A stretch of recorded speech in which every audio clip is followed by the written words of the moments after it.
ክቡራና ክቡራት ስፊኒክስን እንደተመለከታችሁት ይሄን ይመስላል ሐውልቱ። በታቦተ ጽዮን ጉዳይ ላይ ሲአይኤ ያወጣው ሪፖርትን ሲያነጋግር ቆይቷል። ብቸኛ የተረፈ የግብጽ ፒራሚድ ብቻ ነው። ስድስቱ ወድመዋል። የተረፈው ፒራሚዱ ነው። በጣም ሂውጅ ነው። የጠበቡ ሳይሆን የተጠበቡ በመሆናቸው አንዱ በጣም የሚያነጋግረው ፒራሚድን ማን ነው የሰራው? ሄኖክ ራሱ ሰራው የሚል ሐሳብ አለ። ትንሽ ለህት ያለ ነው። በአድ ፍጡራን ገነቡት። ከዛ ፕላኔት ኤክስ ወር ኒቢሩ ከምትባለው ፕላኔት የወርቅ ማዕድን ፈልገው መተዋል ነው። ነብዩ ሰለሞን ለምሳሌ መናፍስትን ተጠቅሞ ቤተ መቅደሱን አስገንብቷል ይባላል። መገለጽ የሌለበትን የረቀቀ ጥበብ አስተምረዋል ነው።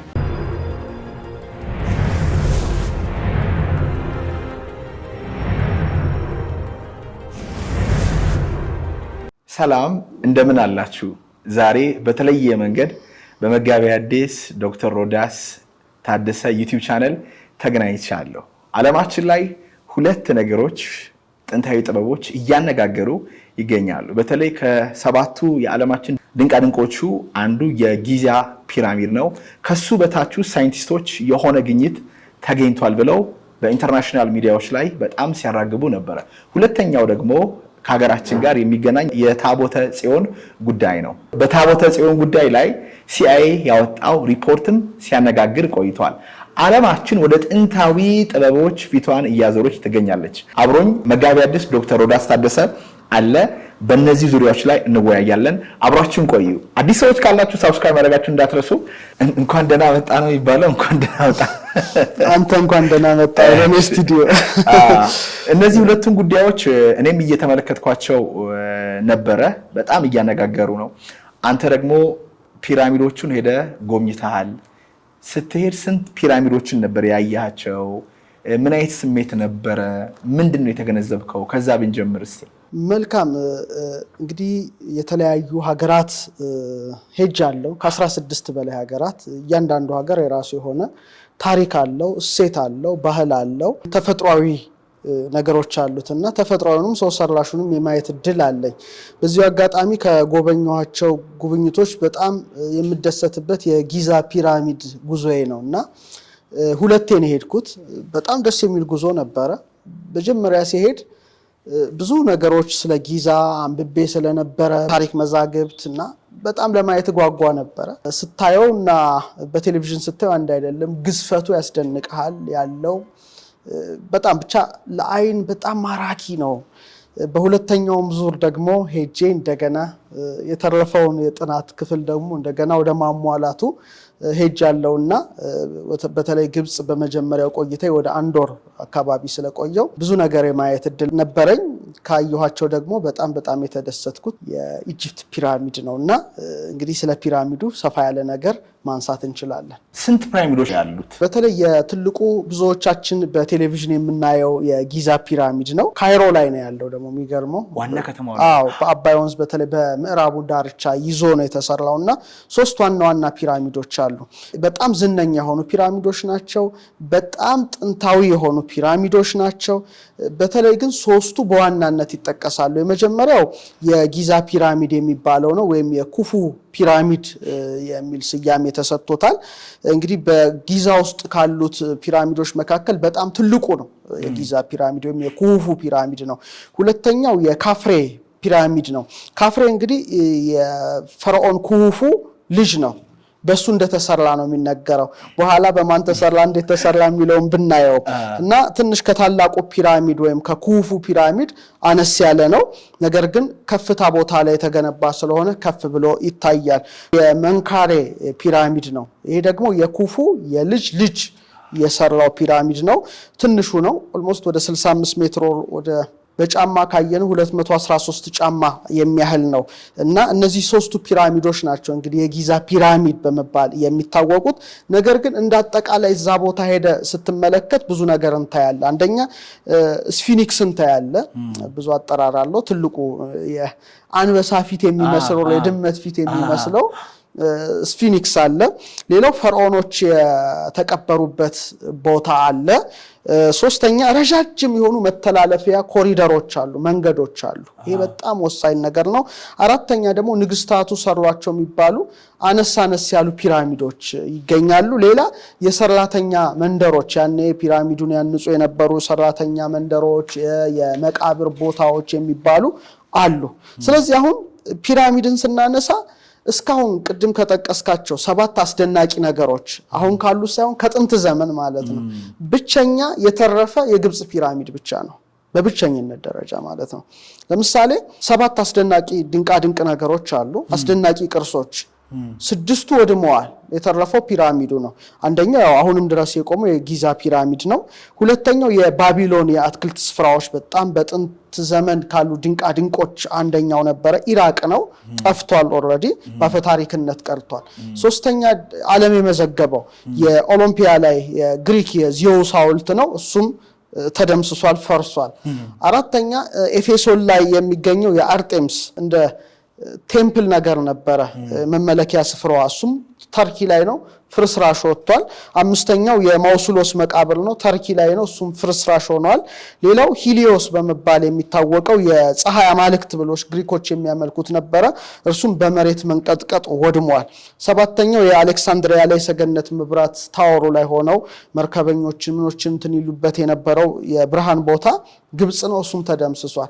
እንግዲህ የተደመሰሱት ግማሾቹ በጦርነት ነው፣ ግማሹ በርዕደ ምድር ነው፣ ግማሹ በጎርፍ ነው፣ ግማሹ በዘረፋ ነው፣ ግማሹ በአፈር መንሸራተት ነው፣ ግማሹ ደግሞ ዴሊበሬትሊ ሆን ተብሎ ቅርሱ እንዲወድም የተደረጉ ናቸው።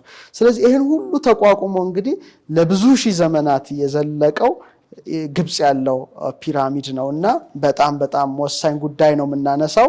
የዓለም ሚዲያዎችም ሜንስትሪም ሚዲያስም በጣም እየተነጋገሩበት ያለው ጉዳይ ስለሆነ ፒራሚዱን እንግዲህ ዛሬ በደንብ አድርገን እንዳስሳለን። በተለይ ደግሞ ቦታውም ላይ ከመሄድ ጋራ ከማየትም ጋራ የአይን ምስክር ስለሆንኩኝ ሰፋ ያለ ነገር ላነሳለ እችላለሁ።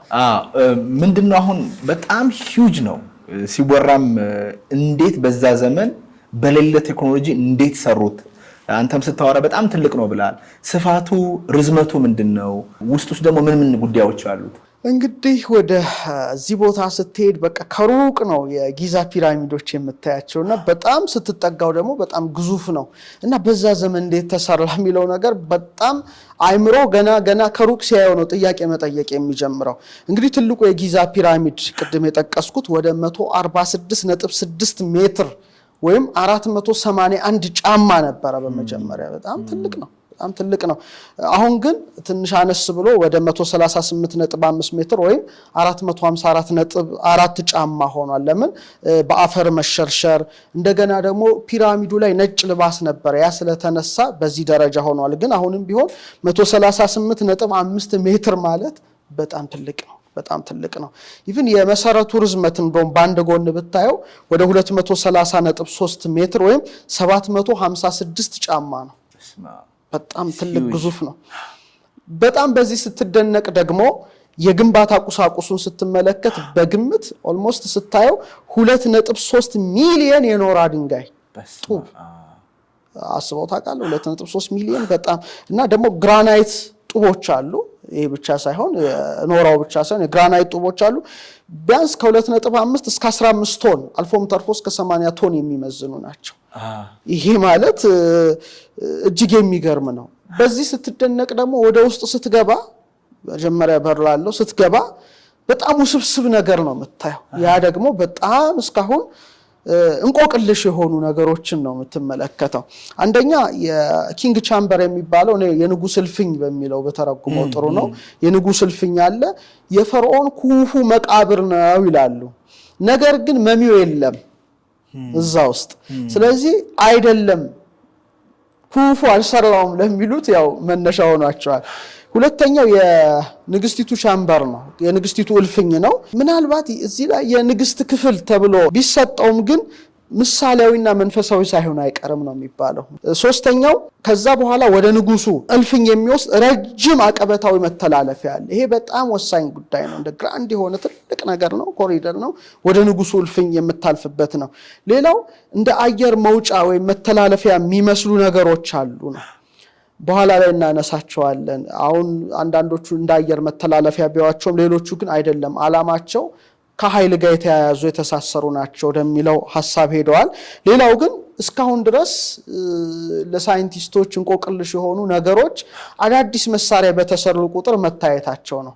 አሁን የራዳር ቴክኖሎጂውም ሲሰፋ ከፒራሚዱ በታች ደግሞ ብዙ ነገሮች ታይተዋል። በኋላ ላይ በስፋት የምናየው ነው። ምስጢራዊ ባዶ ቦታዎች ታይተዋል። የተለያዩ ቻምበሮች፣ እልፍኞች ታይተዋል። እና አሁን በምናየው ደረጃ ብቻ አይደለም፣ ከመሬትም በታች እጅግ ብዙ ነገር ይኖረዋል ወደሚል እሳቤ መጥቷልና አጠቃላይ የውጭ ገጽታውና የውስጥ ገጽታው በዚህ መልኩ ነው። አንዱ በጣም የሚያነጋግረው ፒራሚድን ማን ነው የሰራው? ኤሊያኖች ናቸው? ሰዎች ናቸው? አንዳንድ ቦታዎች ላይ ኢትዮጵያውያኖችም ናቸው ይባላል፣ መላእክትም ናቸው ይባላል። ማን ነው የሰራው ፒራሚድን? ምናልባት በዝርዝር አንተ ታነሳዋለህ፣ እኔ ግን ያሉትን ሐሳብ ላስቀምጥ። አንደኛው የኩፉ ሰራው የሚል አለ። አራተኛው ዳይናስቲ ስርወ መንግስት ኩፉ ፈርዖን ኩፉ ነው የሰራው ይባላል። ሁለተኛው ደግሞ ኤሊያኖች ከዚህ ዓለም ውጪ የሆኑ ፍጡራን መተው ሰሩት የሚሉ አሉ። ሶስተኛው ሄኖክ ራሱ ሰራው የሚል ሐሳብ አለ። ትንሽ ለየት ያለ ነው፣ እናነሳዋለን። አራተኛው ደግሞ በእነ አትላንቲስ ዘመን ማለት ከጥፋቷ በፊት ከግብጽም በፊት ፒራሚዱ ግብጽ ሳትኖር ነው የኖረው ነው። በጣም የአትላንቲስ ሲቪላይዜሽን ከባድ ነው። በዛን ዘመን የነበሩ ሰሩት ይባላል። እና ወደ 4 ወደ 5 ወደ 6 እይታዎች አሉ። እንግዲህ በዝርዝር ብናያቸው ደግሞ የበለጠ ወደ ውስጡ እንዋኛለን። በሰው ነው ከተባለ የትኞቹ ሰዎች ናቸው የሰሩት? እንዴት ነው የሰሩት? የመጀመሪያዎቹ የሚያነሱት በተለይ ይሄ አርኪኦሎጂስቶቹ አሁን ባለው ሳይንስ ላይ ለምሳሌ ሙቪዎችን ተመልከት። በግብጽ ፒራሚድ አካባቢ የተሰሩ ፊልሞች ስትመለከት የጥንት ዕውቀት ያላቸው ሰዎችና ሳይንቲስቶች ሲጋጩ ነው የምታየው። እነዛ የጥንት ነገር ያነሳሉ ነው ይላሉ፣ ሳይንቲስቶች ደግሞ በፈርዖን የተሰራው ሌላ ዓላማ የለውም ይላሉ በኋላ ላይ የሚሉ ሙቪዎች ነው የምታየው። ይሄ እንግዲህ ያለውን ጉዳይ የሚያሳይ ነው ሙቪዎቹ ራሱ ሃሊውድ ላይ የሚሰሩት። እና መጀመሪያ የተሰራው በፈርዖን ኩፉ ዘመነ መንግስት ነው የሚለው የመጀመሪያው በተለይ በሜንስትሪሙ ሳይንስ ውስጥ ያሉ አርኪኦሎጂስቶቹ የሚያነሱት የቁፋሮ ባለሙያዎች የሚያነሱት ነው። አሁን ሄሮዶቱስ ስለዚህ ነገር ይጽፋል። በተለይ ሄሮዶቱስ የኩልስ ፒራሚዶቹ ከጥፋት ውሃ በኋላ በአራተኛው ስርወ መንግስት ማለትም 3700 ከክርስቶስ ልደት በፊት በፈርዖን ኩፉ የታነጹ ናቸውና በዛ ዘመን እንግዲህ የፒራሚድ ግንባታ በቃ የጎልደን ኤጅ ነው የሚለው ወርቃማው ዘመን ጎልደን ኢራ ነው። እና ኩፉ በጣም በዚህ የተካነ በመሆኑ በሱ ስርወ መንግስት ጊዜ በሱ አዛዥነት የተሰራ ነው የሚል ነው። በተለይ ደግሞ ቅድም ያልኩ የሰራተኛ መንደር የሚለው ላይ ደግሞ ተጠቅሶ እንደ ሄት ኤልጉራብ ደግሞ በጣም በብዙ ሺዎች የሚቆጠሩ የሰለጠኑ ባለሙያዎች ነው ፒራሚዱን የሰሩት ነው የሚለው። እና ንጉስ ኩፉ የሰለጠኑ ሰዎች አምጥቶ ነው ያሰራው ነው የመጀመሪያው መላምት እንጂ ስሌቭስ ባሪያዎች ሰሩት የሚባለው ነገር ተቀባይነት የለውም በሳይንሱ። እና ሰራተኞቹ ደሞዝ ይከፈላቸው ነበር ነው የሚሉት፣ ምግብ ይቀርብላቸው ነበረ፣ ደግሞ በፈረቃ ነበር የሚሰሩት እና በጣም የተከበሩ ነበሩ። ሲያርፉም በክብር ነበር የሚቀበሩት እንጂ ባሮች ሆነው በግድ የሰሩት አይደለም ወደሚለው ነው የአርኪኦሎጂስቶቹ ውጤት የሚያሳየው። ሌላው እንደ ሄሮዶቱስ ወደ 100,000 ሰራተኞች እንደተሳተፉ ቢናገርም ይሄኛውን የሚደግፉ ግን ከ20,000 እስከ 30,000 ባለሙያዎች ነው የተሳተፉበት ወደሚለው ሐሳብ ነው የሄዱት። እና መሐንዲሶች ናቸው ብዙዎቹ፣ ቅርጽ ባለሙያዎች ናቸው፣ የድንጋይ ዕውቀት የነበራቸው ናቸው፣ አልፎ ተርፎ የላቀ ሂሳብ የማቴማቲክስ ዕውቀት የነበራቸው ናቸው፣ አስትሮኖመርስ ናቸው። እንግዲህ ሁሉም ተሳትፈዋል ነው የመጀመሪያው ሐሳብ ነው። ሎጂስቲኩም በጣም በበቂ መልኩ ይቀርብላቸው የነበሩ የሰለጠኑ ወደ 20,000 30,000 ሰዎችን ያነጹት በኩፉ ትእዛዝ የሚል ነው። እና ምን ተጠቅመዋል ነው የሚባለው ሲያንጹ አንደኛ የኖራ ድንጋይ ጡቦች ናቸው ታየዋል ለዛ። እና እያንዳንዳቸው ቢያንስ ከ2.5 እስከ 15 ቶን የሚጠጋ ነው። በአቅራቢያ ማለትም እዛው ጊዛ አካባቢ ያሉ የድንጋይ ማውጫዎች አሉና ከዛ ኖራውን ወደ ማጓጓዝ ፒራሚድ ወደሚገኝበት አድርገዋል ነው የመጀመሪያው መላምት ነው። ደግሞ እንደሚታወቀው ያው ኖራን ለስላሳ ነው አይደል? በጣም ለስላሳ ስለሆነ ለመፈልፈል ቅርጻ ቅርጹን ሰጥቶ ለማውጣት ደግሞ የመዳብ መሮዎችን የእንጨት መዶሻዎችን ተጠቅመዋል። አብዛኛው ጊዜ ፊልም ላይ ይታያል ይሄ ነገር። ሌላው የኖራ ድንጋይ ነው የተጠቀሙት። ይሄ ደግሞ ነጭ ፒራሚዱ ላይ አሁን ሙቪዎች ላይ አይታለ የጥንት ሙቪዎች ላይ ኢጂፕት ፒራሚድ ሲሰራ ከላይ ነጭ ልባስ ነበረው እና ያ ደግሞ የፀሐይ ብርሃንን እንደ መስታወት እንዲያንጸባርቅ ሆኖ የታነጸ ነበረ ከላይ እና በጣም የተወለወለ ነው። ብሩህ ነጭ ጠጠሮች ናቸውና ያ ፒራሚዱ ሙሉ በሙሉ ይሸፍነ የነበረ ነጭ ኖራ ድንጋይ ነውና በአባይ ወንዝ አካባቢ ቱራ ላይ ይፈለፈሉ የነበሩ ናቸው እነዚህ ድንጋዮች። በኋላ በመካከለኛው ዘመን ካይሮ ላይ በነበረው ግንባታ ከፒራሚዱ ላይ ተነስተው ሄደዋል የሚል ሐሳብ ነው። ሌላው ውስጥ ስትገባ ከባድ የሆኑ ግራናይቶች አሉ። ይሄ ደግሞ በጣም የሚገርም ነው እና እነዚህ ግራናይቶች በተለይ ለኢንቴሪየር የሆነው ክፍል ውስጥ በተለይ ይሄ ቻምበሮቹ እልፍኞቹ የንጉሱ እልፍኝ ላይ ንግስቲቱ እልፍኝ ላይ የምታያቸው ነገሮች ናቸው ውስጥ ስትገባ እና 800 ኪሎ ሜትር ወይም 500 ማይልስ በአባይ ወንዝ በጎርፍ ምክንያት ነው በጀልባ እየተጓጓዘ የደረሰው ነው እና እያንዳንዱ ጡብ የግራናይቱ ኦልሞስት ከ25 እስከ 80 ቶን ይመዝናል። በጣም ስብስብ ነገር እኮ ነው ያወራን ያለነውና አሁን ባለ ቴክኖሎጂ ክሬን ራሱ ማንሳት አይቻልም ነው የሚባለው። በጣም የሚገርም እኮ ነው። እሱ ብቻ ሳይሆን አሁን ዓለም የደረሰበት ቴክኖሎጂ ላይ ራሱ ጥርጣሬ የሚያስነሱ ነገሮች ሁሉ አሉ። እናነሳቸዋለን። ሌላው ዶሎራይት በጣም ጠንካራ ድንጋይ ያለና ግራናይቱን ለመምታት እንደ መዶሻ ተጠቅመውበታል ነው የሚባለው። ሌላው አራተኛ ባዛልት ነው። ይሄ ደግሞ ያረፉ ፈርዖኖች ለሚቀመጡበት ለወለሉ ለመንገዶቹ ጥቅም የዋለ ሲሆን ይሄ ደግሞ ጠንካራ እሳተ ገሞራ አለት እንደማለት ነው። እሱን ሁሉ ተጠቅመዋል እና ከሩቅ ነው አጓጉዞ ያመጡት በተለይ ባዛልቱን ነው የሚል ይሄ መጀመሪያው ሐሳብ ነው። አሁን ገና መጀመሪያው ላይ ነንና እንደ ብቸኛ ሐሳብ አድርገው ተመልካቾች እንዳይከታተሉት አንዱ እይታ ማለት ነው። አንዱ እይታ ነው እና እንዴት ነው ያመጡት ነው የሚባለው። ኦልሞስት እንግዲህ 2.3 ሚሊዮን ጡቦች አይደል ያልነው። እነዛ ጡቦችን በቀን እንግዲህ በአማካይ ወደ 800 ጡቦች ነበር የሚጓጓዘው። ሲያጓጉዙ ግን ብዙ አይነት ዘዴዎች ነው የተጠቀሙት። አንደኛ በመሬት ላይ በማንሸራተት ነው ያንሸራተቱ በማምጣት ወደዛ አካባቢ። በተለይ ደግሞ ለማንሸራተቻ ደግሞ ከእንጨት የተሰሩ ሸርተቴዎች ማንሸራተቻ ነገሮች ተጠቅመዋል። ሌላ ደግሞ የተጠረቡ ድንጋዮች፣ ሸክላዎች፣ ዱካዎች ከጊዛ አካባቢ ተገኝተዋል። ይሄ የሚያሳየው ምንድነው? ሰራተኞች ጡቦችን ሲያጓጉዙበት የነበረው መንገድ ተብሎ ነው የሚታሰበው። ሌላው በጀልባ ነው የተጠቀሙት። ለምሳሌ የሜረር ፓፒረስ የአራተኛው ስርወ መንግስት የማስታወሻ ፓፒረስ ላይ የተጻፈው ምንድነው? የኖራ ድንጋይን ከቱራ ወደ ጊዛ በፓፒረስ በእንጨት ጀልባዎች እያጓጓዙ ነበር የሚያመጡት። በተለይ በጣም ከፍተኛ ጎርፍ አባይና ግብጽ የተዋወቁ ናቸው። አባይ ራሱ ሰፊ ነገር ነው ለግብጽ ሲሰጥ የኖረውና ምን ይሆን ነበረ? ጀልባውን በራሱ ጎርፉ ይዞት ወደዛ ያስገባዋል ነው እዛው አካባቢ ስለሆነ። ስለዚህ በቀላሉ ጡቦቹን ያስቀምጣሉ፣ ጎርፉ ይዞት ወደዛ ያመጣ ነበረ። በዚህ ምክንያት እንግዲህ ያው ፒራሚዱ ተሰራ በኩፉ የሚለው ነው እና በአጠቃላይ ለግንባታ ከ20 እስከ 27 ዓመት ፈጅቷል። ምክንያቱም የኩፉ የግዛት ዘመን ያን ወደ ኦልሞስት ወደ 27 ዘመናት ነው የመራው።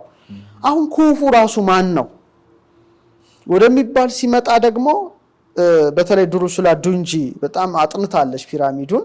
የጥንት የኢትዮጵያውያንን ስልጣኔም ያጠናች ናት።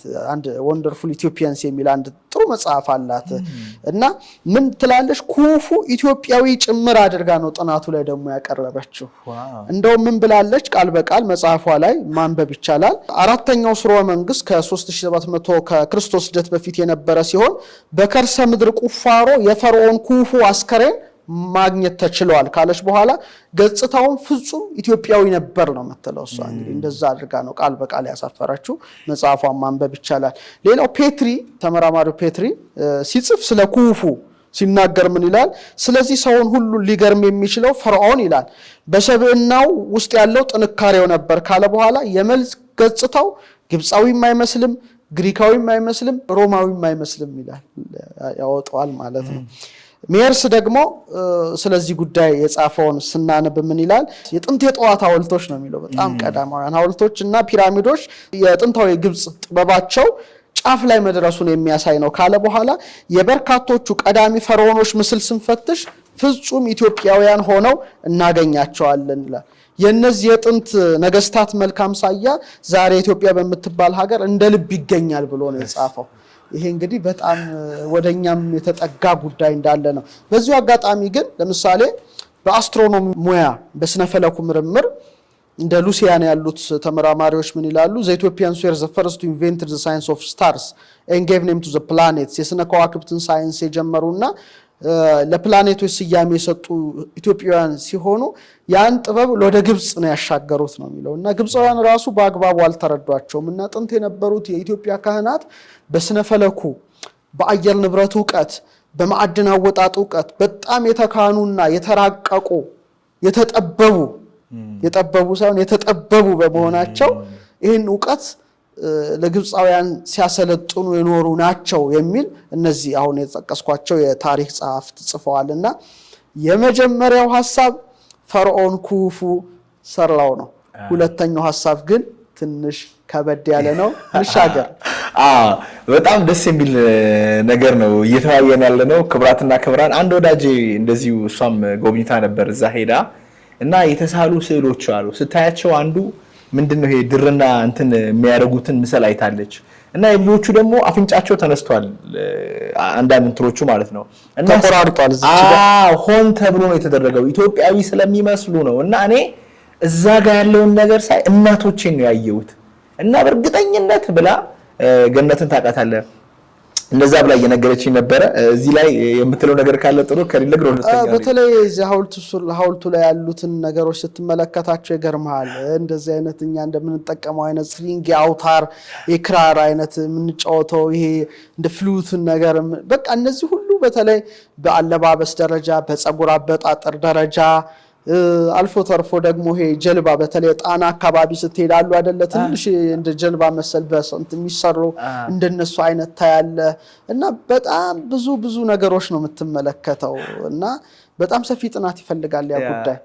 ሌላኛው ደግሞ በጣም እያነጋገረ ያለው ይሄ ጉዳይ የተሰራው በኤሊያኖች ነው፣ ሰዎች ባልሆኑ ሌላ ስልጣኔዎች ነው የተገነባው ይባላል።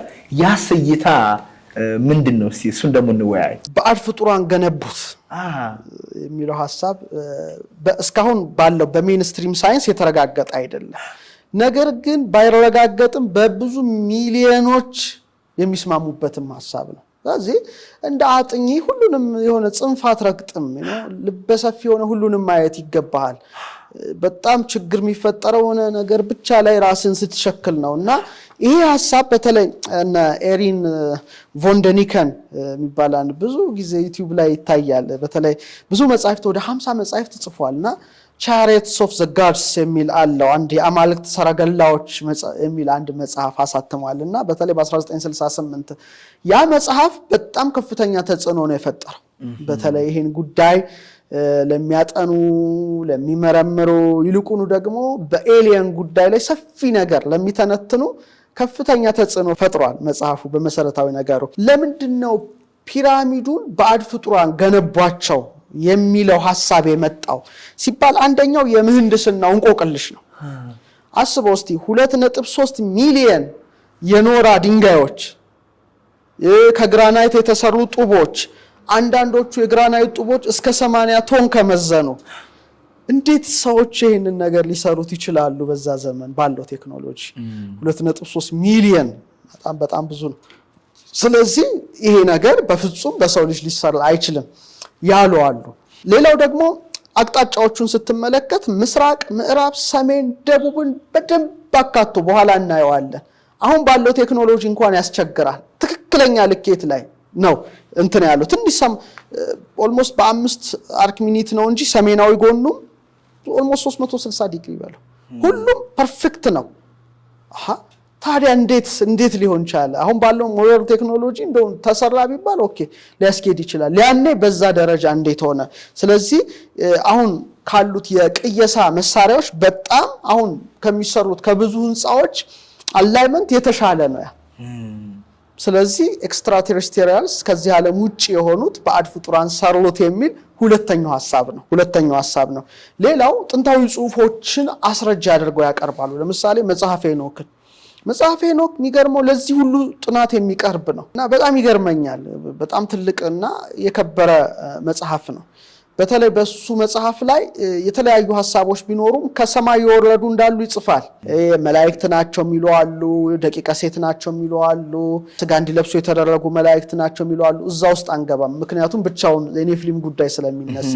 ግን 200 ወርደው ለሰው ልጅ መገለጽ የሌለበትን የረቀቀ ጥበብ አስተምረዋል ነው ከጥፋት ውሃ በፊት። ያ ጥበብ ማለት የከዋክብት ዕውቀት ነው፣ የመዳብ ይሄ አጠቃላይ አሁን ባለው ሞደርን ቴክኖሎጂ ላይ ሁላችንም እንጠቀምበትን አሁን ኦልሬዲ እዛ ውስጥ ነን። ከዋክብቱም ጥናት አለ፣ ሳተላይት ሁሉም ነገር አለ አሁን። እና ያን ጊዜ ያን ነገር ሰጥተው ነበር ነው የሚሉት። ሄኖክን ነው አብነት አድርገው። ስለዚህ በዛ ጥበብ የተሰሩ ነገሮች ናቸው ወደሚለው እሳቤ ነው የሄዱት። ለምሳሌ በኢጂፕትም እንደ ቶት እንደ ኦሳይረስ እንደ አማልክት ያዋቸዋል፣ ግን ከላይ የወረዱ አድርገው ነው የሚያዋቸው። ስለዚህ ይሄ ነገር ትውፊቱ በሄኖክ ብቻ አይደለም የተጻፈው፣ ዓለም አቀፍ ጉዳይ ነው። ለምሳሌ የጥፋት ውሃ ጉዳይ በሁሉም ዓለም ታሪክ ውስጥ ታገኘዋለህ። ከላይ ደግሞ የወረዱ ነበሩ የሚለው በመላው ዓለም ውስጥ ታገኘዋለህ። ለምሳሌ በሱሜሪያንስ ነው የሱሜር ታብሌቶች ብዙ ጡቦች አሉ፣ ብዙ ነገር ተጽፎባቸዋል።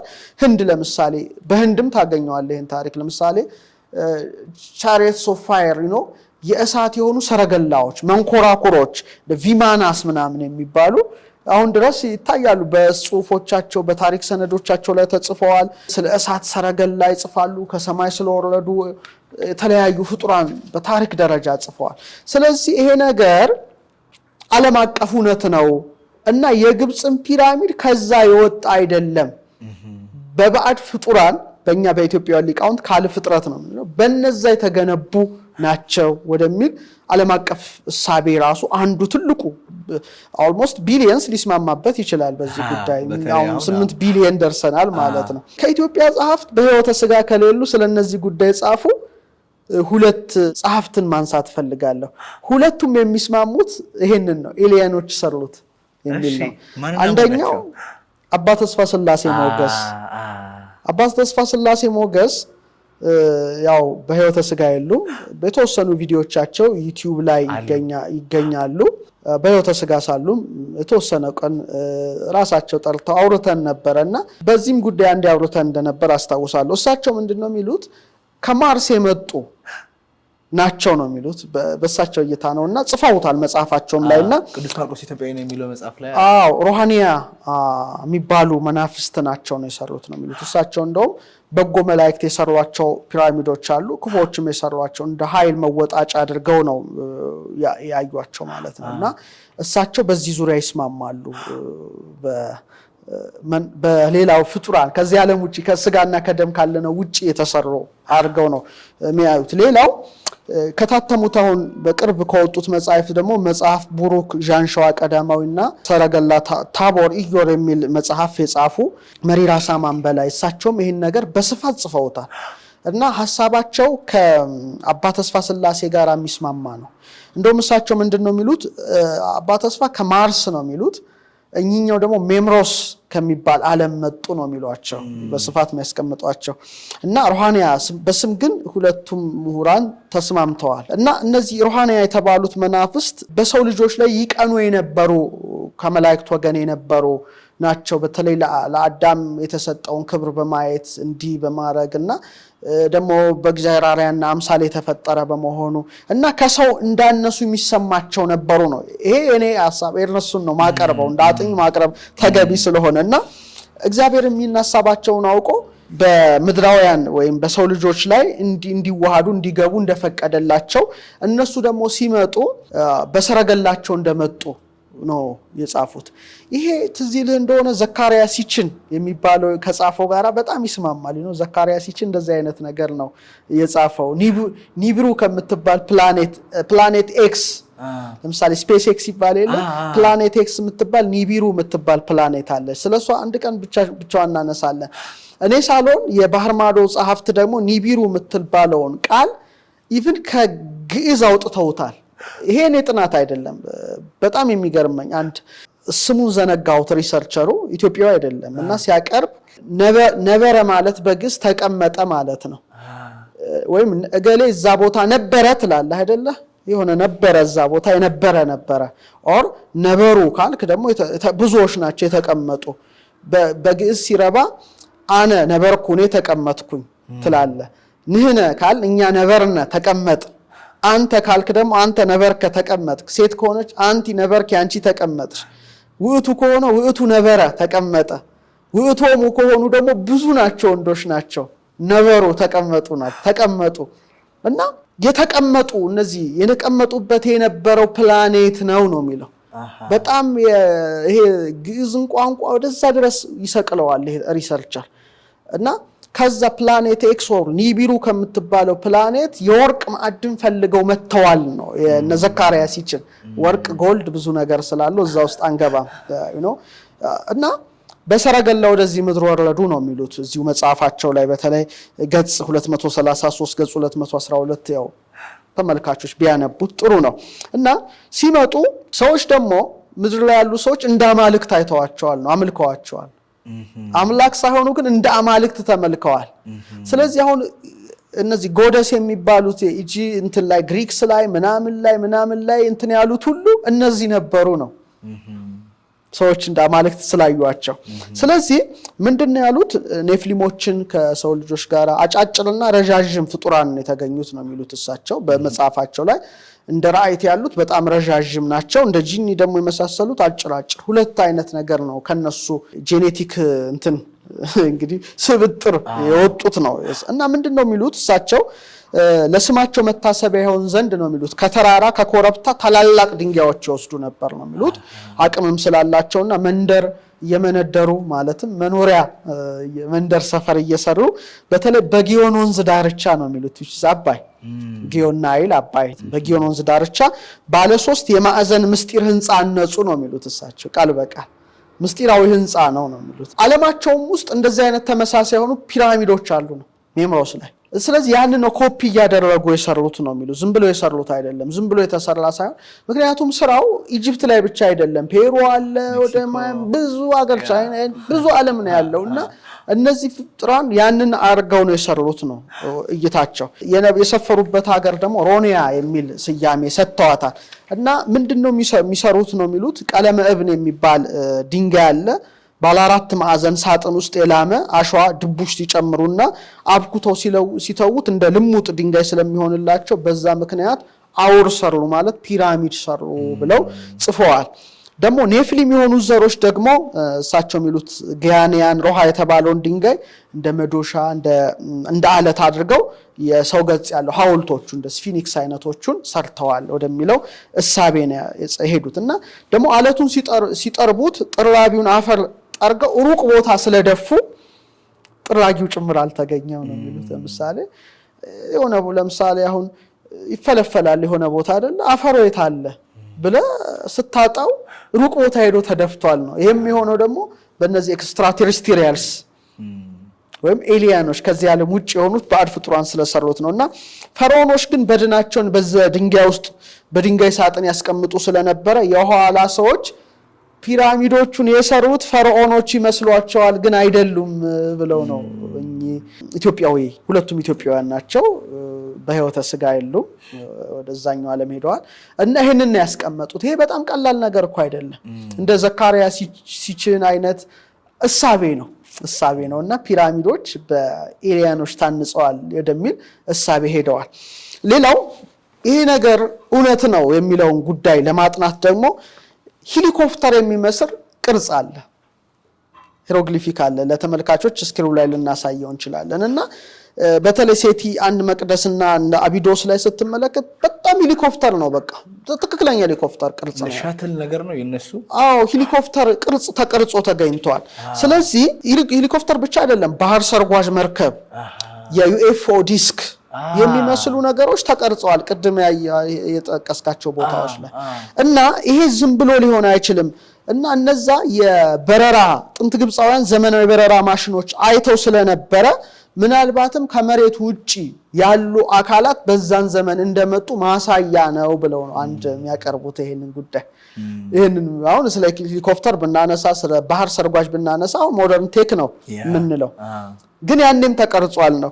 ይሄን ማይቀበሉ ደግሞ በሜንስትሪም ሳይንስ ከፍተኛ ሙግት ነው ያለው። መቼ በሴቲ 1 እና በኋላ በልጁ በራምሴስ 2ኛ የተቀረጹ ናቸው እንጂ በፍጹም በነዛ አይደለም ብለው ደግሞ ይሞግታሉ።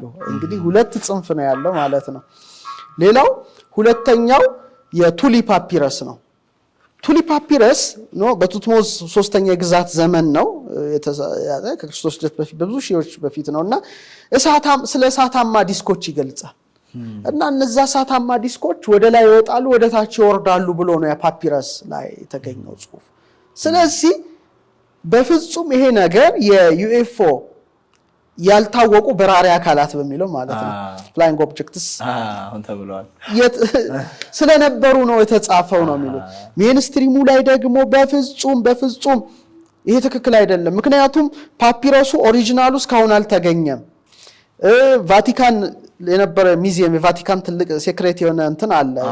እዛ ሚዚየም ዳይሬክተር የነበረው አልቤርቶ ቱሊ ነው የገለበጠው። እና ምናልባት ጽሑፉ የተቀነባበረ ወይም የተዛባ ሊሆን ይችላል ሲሉ ደግሞ ነው ኦሪጂናሉን አቃጥላችሁት ሊሆን ይችላል። በጣም ክርክሮች አሉ። ኤኒዌይስ ያው እንድናየው ለማለት ነው። ሚዛን ተመልካች የፈለገውን መያዝ ይችላል ነው። በጭንቅላታ አታስብ የሚል ኃይል የለም። ሶስተኛ ሳቋራ አካባቢ በርድ አለ። ሳቋራ በርድ የሚባል ነው የአውሮፕላን ሞዴል ነው የሚመስለው። እሱንም እናሳያለን። ያው ተመልካቾች እየተመለከቱት ይገኛሉ። እንግዲህ የ2200 ዓመት ወደ ኋላ ማለት ነው እድሜ ያለው የእንጨት ቅርጽ ነው። ያው ከአውሮፕላን ጋር ይመሳሰላል። ወር ፓራሹትም በላይ ሆናለቻል በአየር ላይ የሚሄዱበት እሱ አይነትና የአውሮፕላን ዲዛይን ቅርጽ ያለው ነው። ስለዚህ ይሄ ነገር በጥንት የተረሳ የአቪዬሽን ዕውቀት ነበር ነው የሚሉት የዚህ ቲዮሪ ንድፈ ሐሳብ አራማጆች ነው ፕሌኖች ነበሩ ማለት ነው እንጂ ሞዴሉ ዝም ብሎ አይኖርም ሲሉ ይሄን የሚቃወሙ ሳይንቲስቶች ደግሞ ነው ወፍ ነው። ግብፃውያን ለወፍ ትልቅ ክብር አላቸው እንደ ሆሩስ እንደ ባ ምናምን የሚመሳሰሉ ባፈ ታሪኮቻቸው እንትን የሚሉት እንጂ ኤሮዳይናሚክስ ምናምን ዕውቀት አታስቡ የሚል ክርክር አለና እንግዲህ ተመልካቾች የፈለጉትን መውሰድ ይችላሉ። ወደ ሶስተኛው ሐሳብ እንሄዳለን። ግን እዚህ ጋር እንደው ከርስ ካልወጣን በልጅነታችን እየሰማን ያደግነው አለ። ጠዩ ሰለሞን ለምሳሌ መናፍስትን ተጠቅሞ ቤተ መቅደሱን አስገንብቷል ይባላል። ከሱ ጋር እንዴት ነው ማገናኘት ይቻላል ይሄንን ነገር? እንግዲህ ከዚህ ዓለም ውጪ ከተባለ ብዙ ነገር ነው። ምንድናቸው ከዚህ ዓለም ውጪ ያሉት የሚለው ነገር በጣም ሰፊ ጉዳይ ነው ያለው። ባይዘይ ይሄን ሐሳብ ከተነሳ ከላይ ብቻ አይደለም የሚነሳው እኮ ነገሩ እኮ አሁን ከላይ መጡ ብቻ አይደለም ከታችም አሉ ነው። ይሄ በጣም ሰፊ ሐሳብ ነው። በኢትዮጵያ ብራና መጻሕፍት 14 ኪንግደምስ አሉ የሚላል በጣም ሰፊ ጉዳይ አለ። ጥንታዊ መጽሐፍ ነው እሱ ለብቻው የሚነሳ ነው። በታቹ ብቻ ሳይሆን ሚድል ኦፍ ኦሽን ውስጥ ራሱ የሚል ጉዳይ አለ። አንታርክቲካ አካባቢ ላይ በጣም የሚጠበቀውም እነዛ ጌቶች ናቸው ስለሚባል ነው መውጫ መግቢያ አይነትና ይሄ ሃሎ እርዝ ቲዮሪ ትወራ ወይም ንድፈ ሐሳብ በምዕራቡ ዓለም ብቻ አይደለም ያለው በእኛ መጻሕፍትም አሉ። እና ከታችን ጠብቅ ወይስ ከላይ? አንዳንዴ ከላይ ስትጠብቅ አጠገብ ሊሆን ይችላል አንድ ነገር ከታች ሊሆን ይችላል። እና እሱ በጣም ራሱን ችሎ ቢነሳ በጣም እመኛለሁ። ምክንያቱም እነዚህ ስርወ መንግስት ደግሞ ምንድናቸው? መትሕተ ምድር ይባላሉ ወይም ካል ፍጥረት የሚባሉ ጉዳዮች አሉና በጣም ሰፊ ጉዳይ ነውና ዓለምን ጠንቅቄ ያውቃለሁ ማለት አይቻልም ሲጀመር ይሄ ማለት አላዋቂነትን ያሳያልና አንድ ነገርን ገና እንደሆንክ ስታውቅ ነው ብዙ ነገር ልታጠና የምትፈልገውና ጥንት ሳይንሱ አይሆንም የሉም የሚላቸው የነበሩ ነገሮችን ሰዎች ሲያስተጋቡ ነበር። የሉም አሁን ደግሞ ሳይንስ ደግሞ ይቅርታ አይጠይቅም ደግሞ ሲያምን አለ ይላል ያ ሰውዬ ተገልብጦ ማለት ነው። ድሮውኑ ለምን አይምሮውን ሰፋ ያደርገው? ይሄ አስትሮኖመሩ አሜሪካ ያለው ምን ይላል? የሳይንስ ነገር የሚጠቅመው ይላል ሳይንስ አለ ካለ ሁሉም ማመኑ ነው ይላል። ለምን ብሎ እንኳን አይጠይቅም ይላል። ኒል ዳግላስ ሳይንስ አለ ካለ አለ ነው እና እንደ እግዚአብሔር ቃል ነው ይመስላል። ሰውና አሁንም ቢሆን ብዙ ነገር ያልተፈቱ እንቆቅልሾች አሉ። ሳይንስ ዛሬ ያላገኛቸው ማለት ነገ ያገኛቸው ማለት አይደለም። አሁን ነገር ለምሳሌ ድሮ ከዝንጀሮ መጣ ምናምን የሚለው ነገር አሁን ቀርቶ ወር ስታር ደስት ወደሚባል ደግሞ ጽንፍ ንድፈ ሐሳብ ሄደ አይደል እንዴ? ምክንያቱም የአይረን ነገር በጣም ወሳኝ ነው። 26ኛው ኤሌመንት አይረን በከዋክብት ሲፈነዱ መጨረሻው ላይ እንትን የሚሉት ነውና የአይረን እኛም ውስጥ አለና ወር ስታር ደስት የሚል ሐሳብ መጣ እና ነገሮች ሁሌ እንደሚቀያየሩ ማወቅና መረዳት ያስፈልጋል ለማለት ነው። ሌላኛው የአትላንቲስ ስልጡን ህዝቦች ስልጣኔ በጣም ይነገራል። በጥንት ካሉ በጣም ወርቃማ የሚባለው ተብሎ የሚነገረው የአትላንቲስ ስልጣኔ ነውና እነሱም ገነቡት የሚል መላምት አለ። እሱንስ እንዴት ነው የምታየው? እንግዲህ ተመልካቾቻችን እስካሁን ሁለቱን አይተናል። ፈርዖን ኩፉ እንደሰራው፣ ሁለተኛ ከዚህ ዓለም ውጪ የሆኑት ፍጡራን ኤሊያን ማለት ካለ ፍጥረት ሰሩት የሚለው፣ ሶስተኛው ግን ግብጽ ሳትመሰረት ግብጽ የምትባለው ነገር ሳትታወቅ በነበረው ከፍተኛ ስልጣኔ ዘመን የተሰራ ነው። ለዚህ ትልቅ ጥናት ዋቢ ማደርጋቸው ምሁራን ለምሳሌ ግራም ሃንኮክ ታቦተ ጽዮንን ፍለጋ የጻፈው በጣም ብዙ ስራ ሰርቷል። እሱ ግራም ሃንኮክ የዚህ ንድፈ ሐሳብ ዋና አቀንቃኝ ነው፣ አርላማጅ ነው። ሌላ ጆን አንቶኒን ዌስት የአትላንቲስ ሲቪላይዜሽን ነው ከንፋር ውሃወር ከጥፋቷ በፊት የነበረ እጅግ ከፍተኛ የሆነ ስልጣኔና ስልጡን ህዝብ ነበር ነው የሚሉት። ለምሳሌ ፒራሚዱ በከፍተኛው ስልጣኔ ጊዜ ነው ያለው ማለት ነው። በዚሁ አንፃር ካየ ነው ለምሳሌ በመጽሐፍ ቅዱስ ታሪክ ከንፍር ውሃ በፊት ታሪክ እንዳለ ይጻፋል። ከአዳም እስከ ኖህ ትውልድ ድረስ ያለው ማለት ነው። እስከ 10ኛው ትውልድ ኖህ ድረስ። ከዛ በኋላ ነው 10ኛው ትውልድ ኖህ ያው ጥፋቷ በዘመኑ መጥቶ ያው እሱም በመርከቡ ይሄ ነገር መጽሐፍ ቅዱስ ላይ ብቻ ሳይሆን በሱሜሪያን በመላው ዓለም ትውፊት ውስጥ ያለ ነው እና ከዛ በፊት ለምሳሌ አትላንቲስ የምትባል ሀገር ነበረች ነው የሚባለው። እንዳው ለምሳሌ እንደ አሜሪካ እንደምትለው በዛ ዘመን በጣም በድንቅ ነገሮች የተመላች የዲስክ ቅርጽን ይዛ ከውቅያኖስ በላይ የምትገኝ በተራራዋ ከፍታ ከፍ ያለችና እጅግ ስልጡን በጣም በቃ በዛ ዘመን የስልጣኔ ጫፍ ላይ ደረሰች ሀገር ተብላ ትጠራ ነበርና ብዙ ተነግሯል። ለምሳሌ ፕሌቶ ስለዚህ ነገር ጽፏል፣ ዶንሌ ጽፏል፣ ኮሊን ዊልሰን ጽፏል፣ ጆርጅ ማክደሊንች አረብ ብዙ ናቸው እነዚህ አትላንቲስ። ስለ አትላንቲስ በጣም ፍላጎቱ ስለነበረ ብዙ ስመለከት ነበር በፊት ማለት ነው። እና ድንገት ኃይለኛ ርዕደ ምድር ተከስቶ ተመቶ ጎርፍ መጥቶ በአንድ ቀን በደረሰ አደጋ ብዙዎች ሰጠሙ።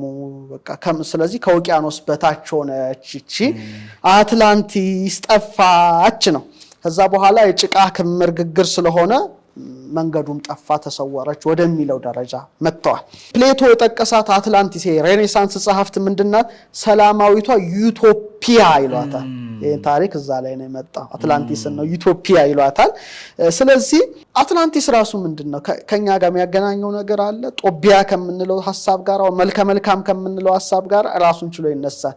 ኢትዮጵያስ አትላንቲስ የሚል አንድ የእንግሊዘኛ መጽሐፍ አለ። ከፈለክ ሼር አደርግሃለሁ፣ ፒዲኤፍ አለና በጣም እሱ ከኛ ጋር ነው ያገናኛት። ሰፊ ጉዳይ አለ። አትላንቲክ ውቅያኖስን የኢትዮጵያ ውቅያኖስ ይባል እንደነበር ብዙ ጉዳይ ጽፏል። እዛ ውስጥ አንገባ እና የአራተኛው ስርወ መንግስት የኩፉ አይደለም፣ ይልቁኑ በሂሳብ ዕውቀት የላቁ የመጠቁ በስነ ፈለክ ዕውቀት የላቁ የመጠቁ የኤነርጂን የኃይልን የፍሪኩዌንሲ የቫይብሬሽንን ምስጢር የተረዱ የድምጽን ኃይል ያወቁ በጣም በከፍተኛ ቴክኖሎጂ አሁን ዓለም ከደረሰበት በላይ የነበረውን ቴክኖሎጂካዊ ዕውቀት የነበራቸው ሰዎች የገነቡት ነው። ስለዚህ ሁሉም ሲደመሰስ ከዚህ የወርቃማ ዘመን የተረፈ ቅሪት ፒራሚዱ ብቻ ነው ማለት። ይሄ የነሱ እይታ ነው። አስትሮኖሚ አለው፣ ማቴማቲክስ አለው፣ ሂሳብ አለው፣ በተለይ ጂኦሜትሪ አለው። ጂኦሜትሪ ማለት ብዙ ጉዳይ ነው እንደምናውቀው ነው። ሁለተኛ ከጠፈር ዑደቶች ሳይክልስ ጋራ ደግሞ የተሳሰረ ነገርም አለው። እንደገና ደግሞ የድምጽ ነገር አለው። ስለዚህ ይሄ ነገር ዝም ብሎ ሊሆን አይችልም ነው። ስለዚህ በጥበብ ዕውቀት በጥበብ ስጋ በጥበብ መንፈሳው የላቁ የመጠቁ የተራቀቁ ሰዎች እጅ ያረፈበት ነው። ስለዚህ ግብጽ ሳትኖር የነበረ ግን የተረፈ ብቸኛው ቅሪት ይሄ ነው። በኋላ ደግሞ የተረፉት ያን ለማስቀጠል በፔሩ መስጴጦሚያ፣ ሜሶፖታሚያ፣ ሜሶ አሜሪካ እነዚህ ቦታ ላይ እንደገና ሰርተውታል ነው የሚሉት። ሶ ኢጅፕት ላይ ብቻ አይደለም አሻራው ያለው የተለያዩ ቦታዎች ላይ ናቸው። ይሄ ነገር ዝም ብሎ አይሆንም። ስለዚህ ፒራሚዱን ለመቃብር ሳይሆን ከአስትሮኖሚው ጋር ለመታወቅ ከማቴማቲክሱ ጋር ለመታወቅ የአጽናፈ ዓለምን ኃይል ለመረዳት ያደረጉት አንድ የጥበብ ጉዞ ነው ወደሚል ሄዱ እና ለምሳሌ የግብጽ ቄሶችን የጥንት የነበሩት ግብጽ ቀሳውስት የጥንት አሁን አይደለም የጥንት በፕሌቶ ዘመን ነው የምናነሳው። ፕሪስትስ ሲባሉ ለምሳሌ ኢትዮጵያ ፕሪስትስ ሲባል በብሉይ ኪዳን ዘመን በፊት የነበሩትና እና አሁን ለሶሎን ፕሌቶ ሲዘግብ ምን ይላል? እናንተ ግሪኮች እናንተ ህፃናት ናችሁ፣ ያረጁ ጽሁፎች ወይም የቆዩ ጽሁፎች የላችሁም፣ እንደ ትልቅ ጎርፍም ያለ ወግ የላችሁም፣ እኛ ግን እናስታውሳለን ሲሉ ጽፏል ፕሌቶ። ምን ማለት ነው? ጎርፍ ነበር ማለት ነው። በቅዱስ መጽሐፍ ላይ ደግሞ በመጽሐፍ ቅዱስ ላይ እንደሚታወቀው ከፍተኛ የሆነ የጥፋት ውሃ መጥቶ ያው ምድሪቱን እንደሸፈናት ይገልጻል። ስለዚህ ከዛ የተረፈ ነው እንጂ በእነ ሄኖክ ዘመን በነበረ ጉዳይ የተገነባ ነው። በጣም አትላንቲስን ጨምሮ ፒራሚዱን የሚል ነው እነ ግራሃም ሃንኮክ ቅድም የጠቀስኳቸው ተመራማሪዎች የሚያስቀምጡት። ለምሳሌ አሁን ስፊኒክስ ያለበትን ሁኔታ እስቲ እንመልከት እና በጣም ይገርማል። እዛ ሆነ ብታየው ክቡራና ክቡራት ስፊኒክስን እንደተመለከታችሁት ይሄን ይመስላል ሐውልቱ። በጣም የሚገርም ታሪክ ነው እንግዲህ የሰማችሁት። መጣችሁ ደግሞ እንድትጎበኙት በዚሁ አጋጣሚ መልእክቴን አስተላልፋለሁ። በተለይ የጂኦሎጂ ባለሙያ የነበሩት ሮበርት ሾክ ምን ብለዋል? ስፊኒክስ ቅጥሩ አካባቢ የውሃ መሸርሸር አይተዋል።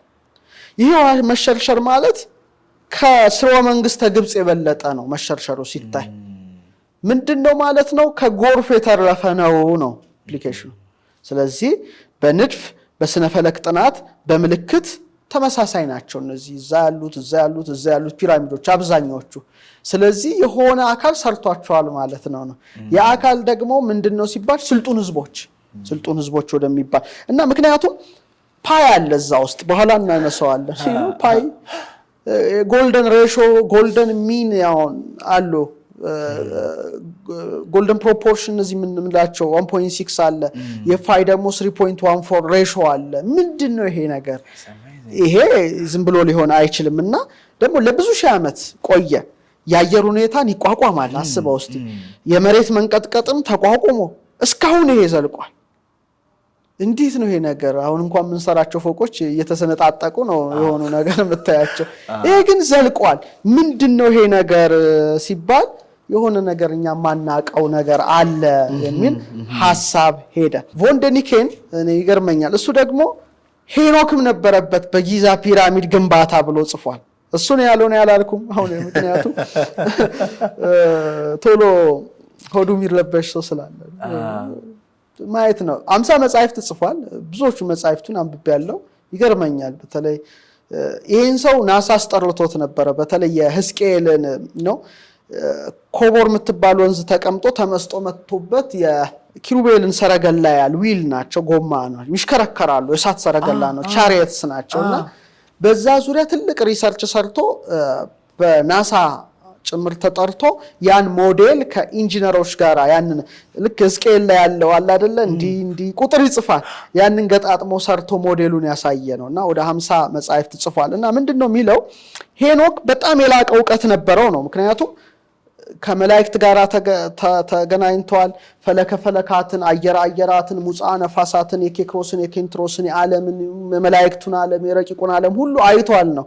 ስለዚህ ይሄ የስነ ምህንድስና ዕውቀት፣ የስነ ከዋክብት ዕውቀት፣ የቁጥር ዕውቀት፣ የአየር ንብረት ዕውቀት ያለው ነበረ ነው። በሱ ጊዜ ነው የተሰራው ብሎ ነው የሚጽፈው። እና ሲጽፍ እንደውም ምን ይላል? በተለይ የአረብ ታሪክ ጸሐፊው አልመቅሪዝን ነው ማኛ አድርጎ የጻፈው እሱ ሲጽፍ ማለት ነው። ምን ይላል እዛ ላይ? ታላቁ ፒራሚድ በገዢው ሳውሪድ ከጥፋቷ በፊት እንደታነጸ ሲሆን ያ ደግሞ በዕብራይስጥ ሄኖክ ወይም በእኛም ቋንቋ ሄኖክ ተብሎ የሚታወቀው ሰው ነው ይላል የታሪክ ጸሐፊና ያንን ነው ኮት አድርጎ ሳይት አድርጎ ይሄን ብሎ የጻፈው። እንደውም በጣም የሚገርመው ነገር 2 ሚሊዮን እነዛ ሁሉ ጡቦች ያለ ምንም የማቴማቲክስ እውቀት ሊሰደሩ አይችልም። በፍጹም ልታደርጋቸው አትችሉም። ደግሞ እነ ፓይ እነ ፋይ ፊቦናቺ ነምበር በጣም የረቀቁ ነገሮች ናቸው። ሳክሪድ ጂኦሜትሪ የምናውቀው ጉዳይ ነው። ስለዚህ ይሄ እውቀት ባላቸው ስልጡን ህዝቦች የታነጸ ሲሆን ጆን ዴኒኬን ደግሞ ሄኖክ ነው ብሎ እንግዲህ ጥናቱ ላይ ይደመድማል። ይሄ በጣም አስገራሚ ነገር ነው። እንግዲህ ለተከታታይ እየተመለከትን የመጣ ነው። በጣም እንግዲህ ፒራሚድ 101 እንግዲህ ቤዚክሱን ነው እያየን ያለ ነው። ቤዚክሱን ብቻ ሳይሆን ትልቅ እይታ አለ። ሰው እንደ ብፌ እንግዲህ መርጦ በሆነው መንገድ መውሰድ ይችላል። አንዱ የሚነሳው ነገር ዓለማችን ላይ እዚህ ምድር ላይ ብዙ ስታር ጌቶች አሉ። እንደ ስታር ጌት ነው ይባላል። ስታር ጌት ምን ማለት ነው? ፒራሚድስ ከስታር ጌት አንግል እንዴት ሊታይ ይችላል? ክቡራትና ክቡራን መርሃ ግብራችን ይህንን ይመስል ነበር። አብዝታችሁ እንደተማራችሁ ተስፋ እናደርጋለን። አላበቃም። በቀጣይ ክፍል ደግሞ እጅግ በጣም ከፒራሚድ ጋር የተያያዙ ጥልቅ የሆኑ ጥንታዊ ጥበቦችን ወደ እናንተ የሚያቀብል ፕሮግራም ይዘን እንመጣለን። ይህንን ቪዲዮ ቢያዩ ይማራሉ፣ ጥበብ ያገኛሉ ብላችሁ ለምታስቧችሁ ሰዎች ሼር አድርጉ። ሰብስክራይብ ሳታደርጉ የምትከታተሉ ሰዎች ካላችሁ ሰብስክራይብ በማድረግ በቀጣይ ሳምንት የምንለቀውን ፕሮግራም እንድትከታተሉ እናሳስባለን። እግዚአብሔር አምላክ ይስጥልን።